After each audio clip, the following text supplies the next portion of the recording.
দিনী আলোচনা শুনতে পারা, দিনী আলোচনা শিখতে পারা, এটা মহান রবের পক্ষ থেকে একটা ভাগ্যের ব্যাপার। তার কারণ আমি আপনাদেরকে প্রায় বলে থাকি, মুআবিয়া রাদিয়াল্লাহু তাআলা আনহু বলেছেন, মাইয়ুরিদিল্লাহু বিহি খায়রান ইউফাক্কিহু ফিদ্দীন। আল্লাহ তাআলা যার কল্যাণ চান তাকে দ্বীনের বুঝ দান করেন। আর দ্বীনের বুঝ পাইতে হইলে অবশ্যই দ্বীনি পরিবেশে, দ্বীনি হালকায় আসতে হবে। দ্বীনি হালকা, দ্বীনি পরিবেশ ছাড়া দ্বীনের বুঝ পাওয়া কঠিন কালেও সম্ভব না। ঠিক কিনা বলেন? যে যত বেশি দ্বীনি মাহওয়ালের মধ্যে যাইবে, ওলামাদের কাছে যাইবে, দ্বীনি আলোচনায় বসবে, ওয়াজ মাহফিলে বসবে, তত বেশি তার জানার পরিধি, জ্ঞানের পরিধি সমৃদ্ধ হবে। এটাই বাস্তবতা। আফসোসের ব্যাপার হলেও সত্য, আমরা তো আজকে দ্বীন শেখায় অভ্যস্ত নই, বরঞ্চ সমালোচনা করতে অভ্যস্ত। সমালোচনা, অধিক কালাম করতে আমরা অভ্যস্ত হয়ে গেছি। এটা আমাদের একটা আদতে পরিণত হয়েছে।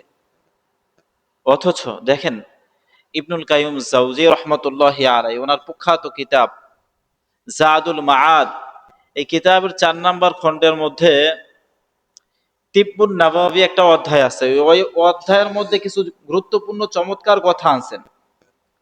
ইবনুল কাইয়ুম জাওজি রহমতুল্লাহি আলাইহি বলেন যে একটা মানুষের শরীর অসুস্থ হয় 4 কারণে। একটা মানুষের শরীর কয় কারণে অসুস্থ হয়? 4 কারণে। ইবনুল কাইয়ুম জাওজি বলেন যে একটা মানুষের শরীর অসুস্থ হয় 4 কারণে। 1 নাম্বার আল কালামুল কাসির, বেশি বেশি কথা বলা। 2 নাম্বার আন নাউমুল কাসির, অতিরিক্ত ঘুম। 3 নাম্বার আল আকলুল কাসির, অতিরিক্ত খানা পিনার আগ্রহ থাকা, অতিরিক্ত খানা পিনা খাওয়া। 4 নাম্বার আল জেমাউল কাসির, অতিরিক্ত সহবাস করা। এই 4 কারণের মধ্যে প্রথম যেই কারণ আল কালামুল কাসির, এটা আমাদের আদতে পরিণত হয়েছে, অভ্যাসে পরিণত হয়েছে। আমরা বেশি কথা বলতে ভালোবাসি। মানুষের দোষ বলতে আমাদের কাছে মোটেও খারাপ লাগে না, বরঞ্চ আমরা স্বাদ পাই। সমালোচনা করতে আমরা মজা পাই। অথচ আমার মাথার মধ্যে এই বিষয়টাও আসে না যে আমি যার সমালোচনা করতেছি সে কোন জায়গায় আছে, কত বড় ব্যক্তিত্ব, এই জিনিসটাও আমরা একবারও কেউ চিন্তা করি না। আজকে আমাদের দেশের অনেক মানুষ, যুব সমাজের অনেক যুব সমাজ, তারা মুফতি ফয়জুল করিমকে নিয়ে সমালোচনা করে। চরমনাই পীর মুফতি ফয়জুল করিমকে নিয়ে, আল্লামা মামুনুল হককে নিয়ে সমালোচনা করে। বড় বড় আমাদের মুরব্বী যারা আছে তাদেরকে নিয়ে বিভিন্ন কালাম করে, কথা বলে, ফেসবুকে লেখালেখি করে। একটু গায়েও বাঁধে না যে কাকে নিয়ে কি বলা হইতেছে। আমাদের বড়দেরকে নিয়ে যদি আমরা সমালোচনা করি, তাহলে এটা আমাদের জন্য ক্ষতির জায়গা, দ্বীনের জন্য ক্ষতির জায়গা, মসজিদ মাদারিসে ইসলামিয়ার জন্য ক্ষতির জায়গা। কারণ কি? কারণ হলো তাদের মাধ্যমে ইসলাম যত সহজভাবে উপস্থাপিত হয় সমাজে, আমাদের মাধ্যমে অত সহজভাবে হয় না। আমাকে বলেন আপনি, আমার কথা কয়জন মানুষ শোনে? বড়জোর 500 মানুষ জুমার দিন, বড়জোর 500 মানুষ জুমার দিন শোনে আমার কথা। আর আল্লামা মামুনুল হক সাহেবের কথা কত মানুষরা শোনে? মুফতি ফয়জুল করিম, মুফতি রেজাউল করিম সাহেবদের কথা কত মানুষজন শোনে?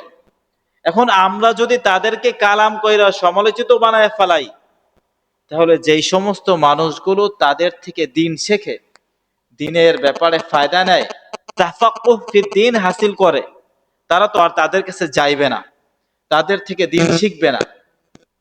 তো আমাদের সমালোচনা করার ফলে এই মানুষগুলো দ্বীন থেকে বঞ্চিত হইল মোটামুটি। আর আমাদের ক্ষতিটা হইল কি? আমরা আমাদের সিহাত, আমরা আমাদের শরীরকে নষ্ট করে ফেললাম। রব্বুল আলামিন তো বলতেছেন, দেখেন 30 পারার মধ্যে সূরা হুমাযা, ওয়াইলুল লিকুল্লি হুমাযাতিল লুমাযা। আল্লাহ বলেন ওয়াইলুন, দোজখ ওই সমস্ত ব্যক্তিদের জন্য, হুমাযাতিল লুমাযা, যারা কথার মধ্যে হেরফের করে। কথার মধ্যে কি করে? যারা হেরফের করে। শুধুমাত্র ওজনে কম বেশ করা, হেরফের করা এটাই না, কথার মধ্যে যদি মানুষ হেরফের করে, কথার মধ্যে যদি কমাইয়া বলে, বাড়াইয়া বলে, কিয়ামতের ময়দানে এটার জন্য আল্লাহর কাছে পাকড়াও হইতে হইবে। কথার মধ্যে কম বেশ করা যায় না? বলেন না, কথার মধ্যে কম বেশ করা যায়? একজন একটা বলছে, আমি হচ্ছে বাড়াইয়া আরেকটা বইলা দিলাম, একটু বাড়াইয়া। একজন একটা বলে নাই, আমি তার নামে একটা চালাইয়া দিলাম, সেটা বললাম। এটা তো হেরফের কথার মধ্যে। তো আমাদের বড়দেরকে নিয়ে আমরা আজকে কথা বলতেছি, তাদের সমালোচনা করতেছি। আরে ভাই, ক্ষতি তো আমাদের বড়দের বিন্দু পরিমাণও হবে না, ক্ষতি আমাদের নিজেদের হবে। ক্ষতি হবে দ্বীনের, ক্ষতি হবে ইসলামের, মসজিদ মাদ্রাসার ক্ষতি হবে। এই ফেসবুক আসার পরে ওলামা একরামের সমালোচনা যখন থেকে শুরু হয়েছে, তখন থেকে অনেক মানুষ ওলামা বিদ্বেষী হওয়া শুরু করছে। কিছু মানুষ ভিতরগত দিক দেখে না কখনো, শুধুমাত্র এতটুকুই দেখে যে আপনি একটা কথা বললেন ফেসবুকের মধ্যে, অথবা দোকানঘাটে একটা কথা বললেন আপনার ইমামকে নিয়া, আপনার এলাকার মুরব্বীকে নিয়া, আপনার এলাকার আলেমকে নিয়া, মানুষ ওইটার বিতর্গত বিষয় আর যাচাই করবে না। করে বলেন আমাকে? করে না। বিতর্গত দিক যাচাই করে? আগের হুজুরকে নিয়ে এই সমাজের মানুষ একটা কথা উঠাইছে, বিতর্গত দিক কেউ যাচাই করে নাই। করছে? কেউ যাচাই করে নাই, কথা উঠাইছে, বাস তারে বিদায় দিছেন। ফায়দা হয়েছে কি? সে কি ইমামতি করতেছে না? তার কি রিজিক বন্ধ হয়ে গেছে? নাকি তার হচ্ছে বেশভূষা দাড়ি টুপি সব শেষ হয়ে গেছে? কিছুই হয় নাই। ক্ষতি হয়েছে কি? আলেম সমাজ ক্ষতিগ্রস্ত হয়েছে, ক্ষতি হয়েছে দ্বীন ইসলাম ক্ষতিগ্রস্ত হয়েছে। এবং সব থেকে বড় ক্ষতিগ্রস্ত হয়েছে যারা এই বিষয়টাকে উঠাই দিছে, রটাই দিছে তারা। কারণ আল্লাহর স্পষ্ট বার্তা, ওয়াইলুল লিকুল্লি হুমাযাতিল লুমাযা, যারা কথা হেরফের করে, বেশ কম করে, তাদের জন্য দোজখ, ধ্বংস, জাহান্নাম। এজন্য ভাই, কথার মধ্যে কম বেশ করা যাইবে না। আমি যতক্ষণে আরেকজনের বদনাম করব, আরেকজনের বদনাম না করে আমি সুবহানাল্লাহ বলতে থাকি, ফায়দা আছে না? আমাকে বলেন, সুবহানাল্লাহ বলার মধ্যে ফায়দা বেশি, নাকি হচ্ছে আরেকজনের দোষ বা গুণ এটা বলার মধ্যে ফায়দা বেশি? দোষ বলেন অথবা গুণ বলেন, বান্দার জিকির, বান্দার চর্চা, বান্দার স্মরণের মধ্যে কোনো কি নাই? ফায়দা নাই। রব্বে কারিমের জিকিরের মধ্যে ফায়দা আছে, তার স্মরণের মধ্যে ফায়দা আছে। একবার সুবহানাল্লাহ বললে জান্নাতের মধ্যে 1000টা বৃক্ষ আপনার জন্য ফলদার বৃক্ষ রোপণ করা হইবে, একবার সুবহানাল্লাহ বললে। আপনি আপনার ইমাম সাহেবের একবার প্রশংসা করলে এমন কোন সওয়াব আছে? কর না। প্রশংসা করলেন, ভালো বললেন, সওয়াব আছে? সওয়াব নাই। মন্দ বললে তো গুনার অভাবই নাই, মন্দ বললে গুনার অভাব নাই, প্রশংসা করলেও কি নাই? সওয়াব নাই। আমি বুঝাইতে চাইতেছি, মানুষকে নিয়ে কথা বললে আমাদের কোনো ফায়দা নাই। আমার কথাটা আপনারা বুঝছেন? মানুষকে নিয়ে কথা বললে আমাদের কোনো ফায়দা নাই। ইবনুল কাইয়্যিম জাওজি তো ওনার জাদুল মাআদ এই কিতাবের 4 নম্বর খণ্ডের মধ্যে স্পষ্ট বার্তা দিচ্ছেন, তিব্বুন নববীর মধ্যে স্পষ্ট বার্তা দিচ্ছেন। উনি বলতেছেন, কথা মানুষের হচ্ছে জিসমানি 4টা কারণে, 4টা কারণে মানুষের জিসমানি ক্ষতি হয়। 1 নাম্বার হইলো আল কালামুল কাসির, অতিরিক্ত কথা বলা। 2 নাম্বার আন নাউমুল কাসির, অতিরিক্ত ঘুম। 3 নাম্বার আল আকলুল কাসির, অতিরিক্ত খাদ্য গ্রহণ করা, এটা মানুষের জন্য ক্ষতিকর। আর 4 নাম্বার হলো আল জিমাউল কাসির, এটাও ক্ষতিকর। এজন্য কথা কম বলতে হবে। ইনশাআল্লাহ পারা যাবে না ভাই? ইনশাআল্লাহ পারা যাবে না? ইনশাআল্লাহ বলবেন তো? আল্লাহ তাআলা তৌফিক দান করুক। আমরা তো ছোটবেলা হচ্ছে, আমরা যখন নাহবে মির পড়ি তো ওই বছর আমাদের ক্লাসে জামাতে এক কিতাব ছিল, গুলিস্তান নাম। ওই কিতাবের মধ্যে আমরা পড়ছি কিতাবের মধ্যে ওস্তাদরা আমাদেরকে খুব মজা নিয়ে পড়াইছে। ওনারা পড়ছি যে কম খরদান, কম গুফতান, কম খুফতান, খোদ না রঞ্জে দেগরে না রঞ্জেদ, কম খাও, কম ঘুমাও, কম কথা বলো, নিজেও কষ্ট পাবে না, অন্য বা অপরেও তোমার মাধ্যমে কষ্ট পাবে না। আবার কথাটা শুনেন, কম খোরদান, কম গুফতান, কম খুফতান, খোদ না রঞ্জে, দেগারে না রঞ্জেত। কম খাও, কম ঘুমাও, কম কথা বলো, নিজেও কষ্ট পাবে না, তোমার মাধ্যমে অন্যরাও কি পাবে না, কষ্ট পাবে না। বেশি কথা বললে কিন্তু ভুল হইতে থাকে। একটা কথা আছে গ্রাম বাংলায়, কথার নাম লতা, না? কথার নাম নাকি লতা, পেঁচাইতেই থাকে, পেঁচাইতেই থাকে, পেঁচাইতেই থাকে। এজন্য কথা কম, জিকির বেশি। পারা যাবে না ভাই ইনশাআল্লাহ? কথা কম, সূরা ইখলাস বেশি। কথা কম, সূরা ফাতিহা বেশি। কথা কম, আমি সূরা ফিল থেকে নিয়ে নাস পর্যন্ত 10টা সূরা পারি। কথা নাই, বাস ওইটা পড়তে থাকবো। যতটুকু প্রয়োজনীয় কথা ততটুকু বললাম, মাঝে মাঝে হাসি মজাক করলাম, মাঝে মাঝে গল্প করলাম, কিন্তু কারোর জন্য দোষ আমার মুখ থেকে চর্চা না হয়, এটা খেয়াল রাখা চাই। যদি কথা বলতেই হয় কারোর গুণ বলবো, দোষ বলবো না, বাস। এটা নিজের হচ্ছে যে সত্তার সাথে একটা অঙ্গীকার করি যে আমি কথা বলতে হইলে আমার জীবনে আজ থেকে নিয়ে যতগুলো কথা আমার থেকে বের হইবে, প্রতিটা আলফাজ, প্রতিটা লফজ হয়তো কারো গুণ বলবো, কিন্তু কারোর দোষ বলবো না। অন্যথায় আমি জিকির করতে থাকবো, চুপচাপ থাকবো। আরে ভাই, রব্বুল আলামিন এত বড় এক পৃথিবী বানাইছেন, এই পৃথিবীর মধ্যে এত এত সৃষ্টি রাখছেন, এই সৃষ্টির মধ্যে মানুষ আল্লাহ তাআলার আশরাফুল মাখলুকাত, আফদল সৃষ্টি, সর্বোত্তম সৃষ্টি। এই মানুষ তো নিজেকে নিয়ে গবেষণা করার অনেক কিছুই আছে। একটা মানুষ সে যদি নিজেরে নিয়ে গবেষণা করে, শুধু নিজেরে নিয়ে, তাহলেই মাওলার পরিচয় পাইতে পারে।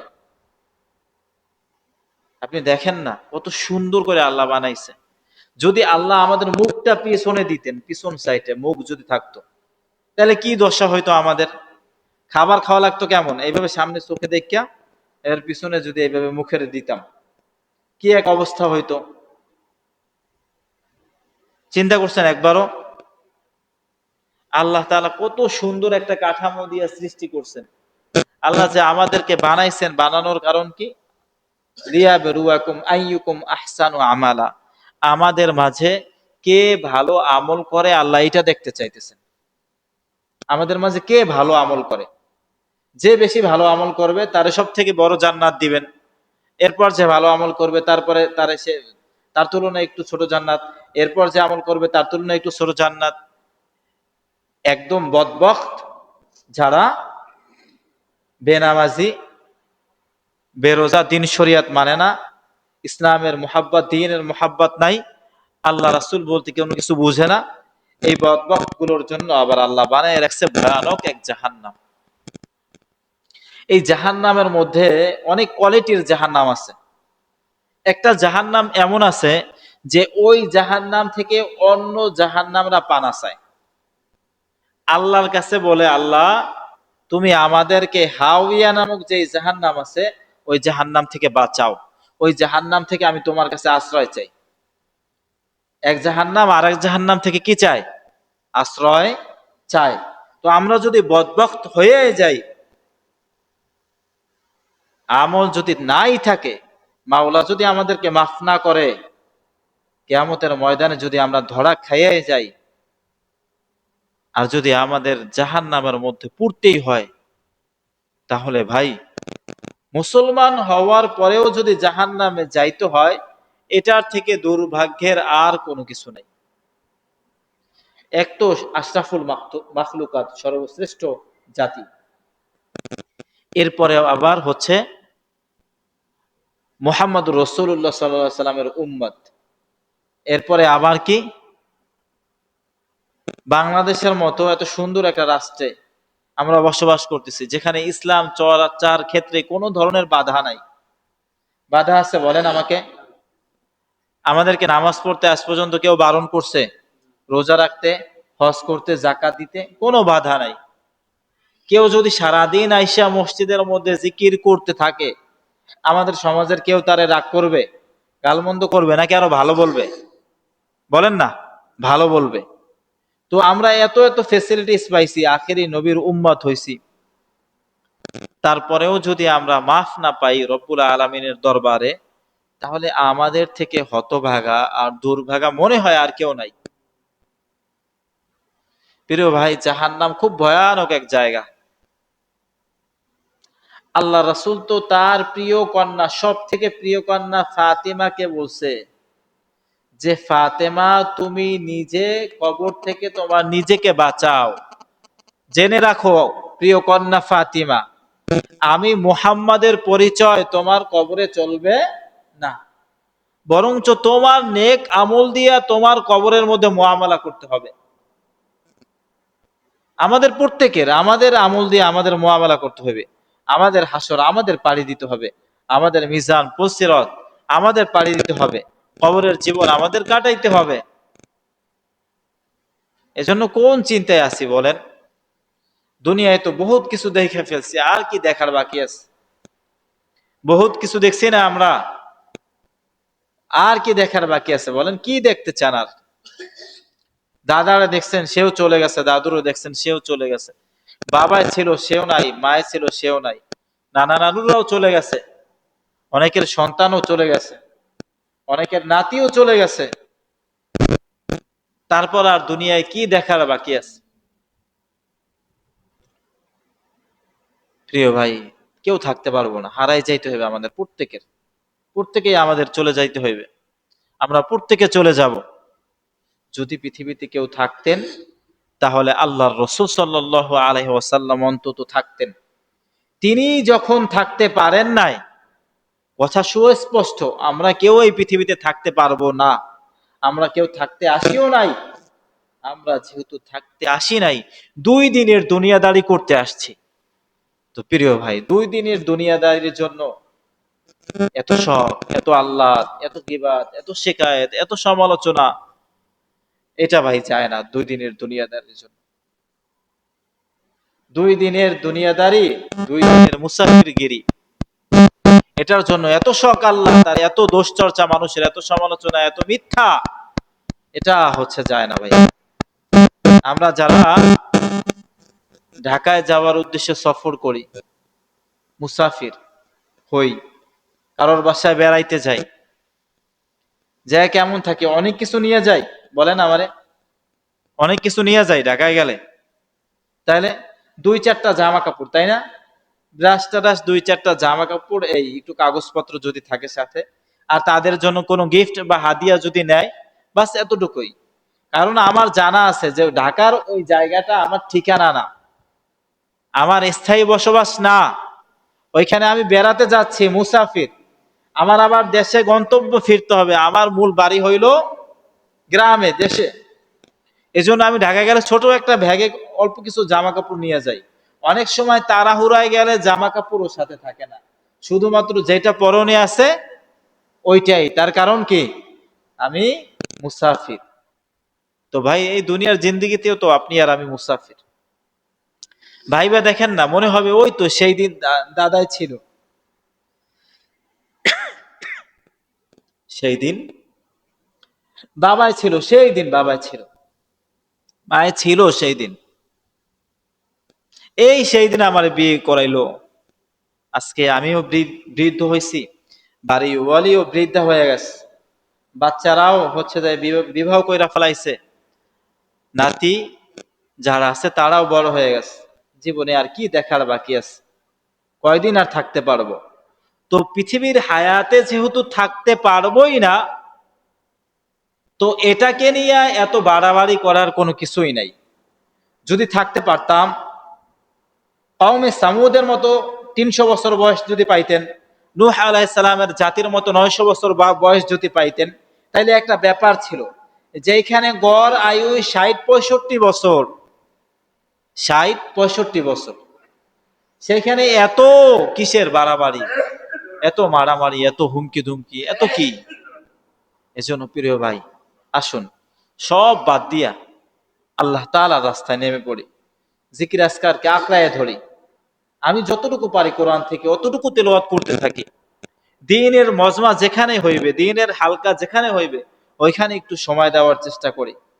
অমুকে হালকা দিচ্ছে আমি যাব না, অমুকে হচ্ছে মজমা দিচ্ছে আমি যাব না, না ভাই, দরকার নাই তো অহংকার করার। সে বাড়াবাড়ি করতেছে করুক, আমার কাজ আমি যাইয়া হালকায় শরিক হইয়া দিন চর্চা করিয়া দিন শিক্ষা জিকির করে চলে আসবো বাস। তার কারণ অমুকের কবরে তো আর আমি যাব না, অমুকের কবরে আমি যাব না, আমার আমার কবরে যাইতে হবে, আমার সাথে আমার আমল থাকবে। অন্য মানুষ কি করলো তাদের আমল আমার সাথে থাকবে না। আল্লাহ তো স্বয়ং বইলাই দিয়েছেন, ইয়া আইয়ুহাল্লাযীনা আমানু কু আনফুসাকুম, হে ঈমানদারগণ তুমি নিজেকে জাহান্নাম থেকে বাঁচাও, ওয়াহলিকুম নারা। এরপর পরিবার বর্গের কথা আসছে, আগে নিজের কথা। ওমর রাদিয়াল্লাহু তাআলা আনহু এই আয়াত পাঠ করতেন আর খুব ভয়ে থাকতেন, খুব ভয়ে থাকতেন আর কান্না করতে থাকতেন। তো ওমর রাদিয়াল্লাহু তাআলা আনহুর মতো মানুষ, যিনি আল্লাহর রাসূলের দ্বিতীয় খলিফা, রাসূলের হাতে স্বয়ং ইসলাম ধর্ম গ্রহণ করছে, জান্নাতের সুসংবাদ দুনিয়াতে থাকতেই পাইছে, তার মতো মানুষ যদি জাহান্নামের ভয়ে কান্না করতে পারে, তাহলে বলেন আপনি আর আমি কোন ক্ষেতের মূলা? আমাদের কি পরিমাণ কান্না করা উচিত? এজন্য কান্নার মজমায় আমাদের খুব শরীক হইতে হইবে। ভোর রাত্রেবেলা আমাদের চেষ্টা করতে হইবে আল্লাহর দরবারে কান্না করার, নিজের বিপদ আপদ দুঃখ দুর্দশা এগুলো একমাত্র একান্তে আল্লাহর কাছে বলা। ভাই নেতার কাছে দুঃখ দুর্দশার কথা বললে কোনো লাভ নাই। নেতার কাছে দুঃখ দুর্দশার কথা বললে নেতা আপনার থেকে 5,000 টাকা নেবে, যার দুঃখ দুর্দশার কথা বলছেন তার থেকেও 5,000 টাকা নেবে, ঠিকই না বলেন না? সালিশ মানলে দোনো পক্ষের থেকে সালিশদাররা খায় না টাকা? তোর কোনো নেতার কাছে বইলা লাভ নাই। কার কাছে বলতে হবে বলেন? ওই আল্লাহর কাছে বলতে হবে বাস। আল্লাহ সবকিছুর ফয়সালা করে দেবেন, মেকানিজম করে দেবেন।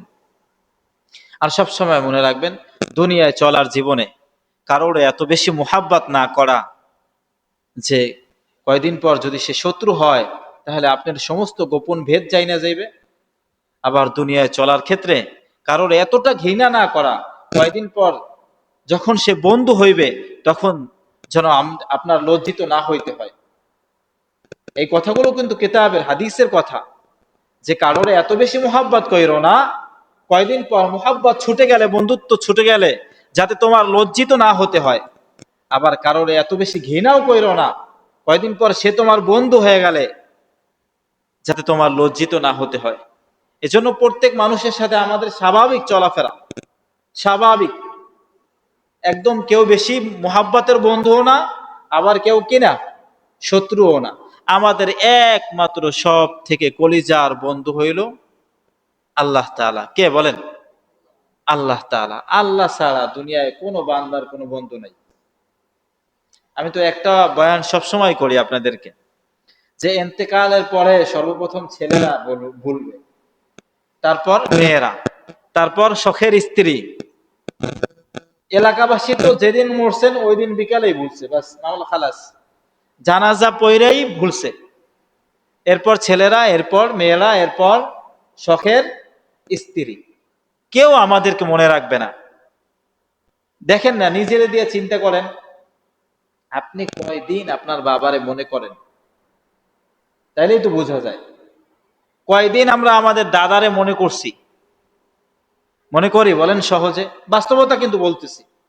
তো ঠিক অনুরূপ ভাবে আমাদেরকেও মানুষ মনে রাখবে না, ভুলে যাবে। এজন্য আমাদেরকে যদি মানুষরা, যখন আমাদেরকে যেহেতু মানুষরা ভুলেই যাবে, তখন এই দুনিয়ার জন্য এত বাড়াবাড়ি করে কোনো লাভ নাই। কারণ দুনিয়ায় যেই যেই বিষয়কে কেন্দ্র করে আমরা অন্য মানুষদের সাথে বাড়াবাড়ি করব, যাদের জন্য বাড়াবাড়ি করব তারাই একদিন আমাদেরকে ভুলে যাবে। সুতরাং কারোর জন্য কারো পক্ষ হইয়া বাড়াবাড়ি করার কোনো দরকার নাই। বাস নিজের জীবনকে এই অন্তত এই সময়টাতে আইসা, এই শেষ বয়সে আইসা আল্লাহ তাআলার পথে সোপর্দ কইরা দেওয়া, আল্লাহরে বারবার আল্লাহ আল্লাহ আল্লাহ আল্লাহ বইলা ডাকতে থাকা। এমন ভাবে ডাকা যাতে করে আল্লাহ বলতে বাধ্য হয় যে বান্দা তুই আমার কাছে কি চাস? জাহান্নামের আগুন থেকে মাফ চাস? যা, আমি তোরে মাফ করে দিয়া জান্নাত দিয়া দিলাম। এমন ভাবে আল্লাহ ডাকতে থাকা সব সময়। এটা সম্ভব ভাই। আপনারা শুনবেন, শুনছেন অনেক, যে অমুকের লাশ পচে নাই, অমুকের লাশ পচে নাই, শুনছেন না? তাদের কিসের কারণে বলেন?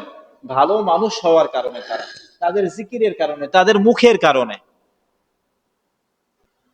অনেক মানুষ এই মুখের কারণে জান্নাতি হবে, অনেক মানুষ এই মুখের কারণে কি হবে, জাহান্নামী হবে। মুখ, এজন্য মুখকে কন্ট্রোল করা চাই। আল্লাহ তাআলা তৌফিক দান করুক।